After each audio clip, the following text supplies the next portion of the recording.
Evening, everyone. I hope that you're having a great week so far. Tonight we move into Matthew chapter 6 of the Sermon on the Mount.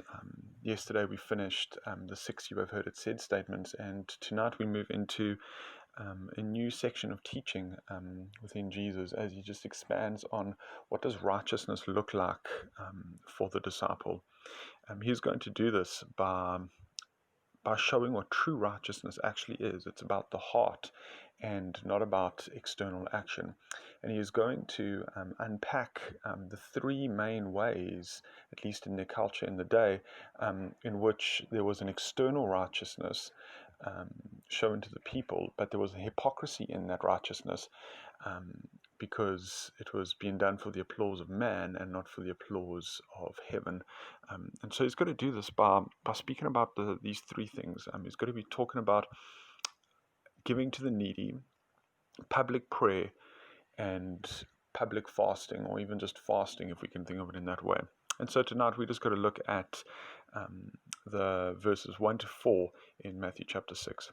Beware of practicing your righteousness before other people in order to be seen by them. And then you will have no reward from your Father who is in heaven. And so in verse 1, what he's done is he's given a summary of what is to come in the next 18 verses. And so what he's said there is, beware of practicing your righteousness, but this is practicing your righteous deeds before other people. And it's not so much that he is saying don't ever practice righteous deeds in front of other people, but what follows next is central to this understanding. He says this, in order to be seen by them. Now, that is massive, because so much of the drive within us as people is for the applause of man.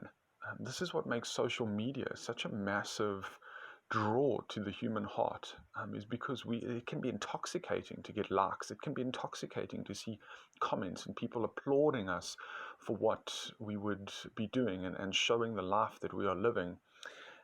But he says this, when it comes to your Christian faith, don't show how righteous you are, and don't show your righteous deeds just so that people would think of you as righteous. Meanwhile, back at the ranch, your heart is distant from God, and you have no real righteousness. That it is all just a show. It's all just a facade for the applause of man. He carries on and he says, for then you will have no reward from your Father who is in heaven. Now, this idea of reward comes up again throughout today's teaching, and will come up again throughout the following few teachings. But we're just going to put that on the back burner until verse 19 to 24, when we will talk about what is the rewards in heaven, what are treasures in heaven. And so that's the main thrust that Jesus is putting forward in verse 1 of chapter 6. He's just given a summary statement. And then the next three verses, he's going to unpack this a little bit. He's going to illustrate this a little bit. And he's going to use a real-life example from the context of the day. Thus, when you give to the needy, sound no trumpet before you, as the hypocrites in the synagogues do, and in the streets, that they may be praised by others. Truly, I say, they have received their reward. In the day, they would literally announce their good deeds. They would blow a trumpet, they would call people together, and then they would stand in front of the beggar, and then they would give the money to the person, so that everyone would see just the great gift that they were giving, but they would also see just how generous this person was. And Jesus looks at this with scorn. He looks at this with disgust, and he says, don't be like that. And he says to the disciples outright, they've already received their reward in heaven. They've received the temporary reward. They've received the reward that comes and goes like the wind, the applause of man. And so what is Jesus saying here? There's a challenge here for us too. He's saying, let the motivation for your good deeds not be the applause of man. Why?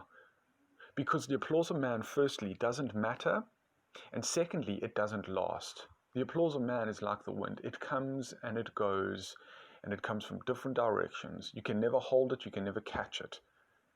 It is unsustainable.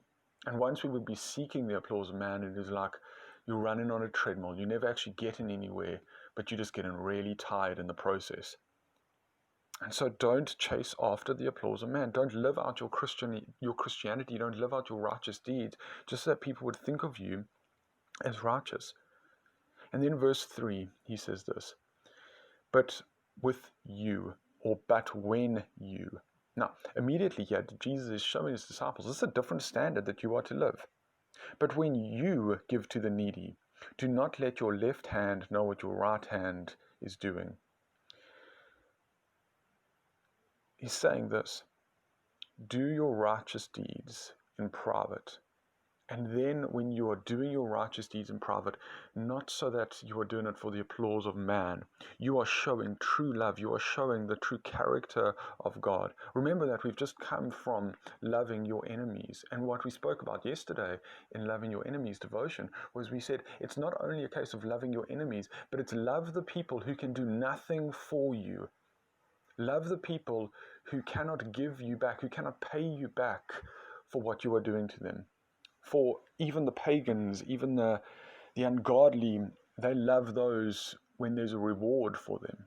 But the true love of God is love, serve those who can give you nothing in return.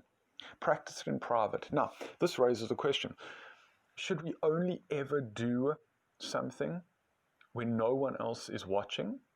I don't think so. I don't think that that's the point of what Jesus is saying here.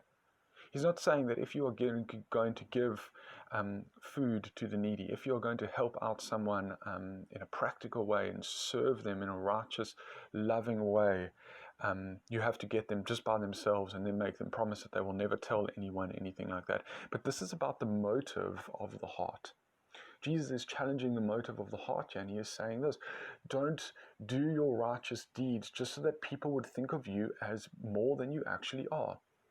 Don't have a hypocrisy about you, that people would applaud you for your righteousness, but in your heart you are distant from the Lord. Now, this is challenging for us because this plays itself out in so many ways in our day-to-day culture. I mean, isn't it normal for us today with social media to see people posting their good works, to see people posting their giving to the needy, to see people making videos of their good works and sharing it? Now, I know that it can be argued that it's bringing attention to it and it's showing the need, and that can be true. But the point is this. What is the motive of your heart when you would post good works that you are doing on social media? What is the motive of your heart when you would do what you are doing? Is it so that you would receive the applause of man and be seen as righteous? If that is the case, then we are doing it with the wrong motives. And I would call you to step back and reassess your heart. An illustration that I heard many years ago comes from the life of Charles Spurgeon and his wife.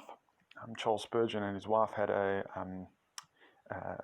coop full of hens, and these hens used to give a good supply of chicken eggs. And the Spurgeon couple, when asked for eggs, they would always sell the eggs and were never willing to give eggs away for free. As a result,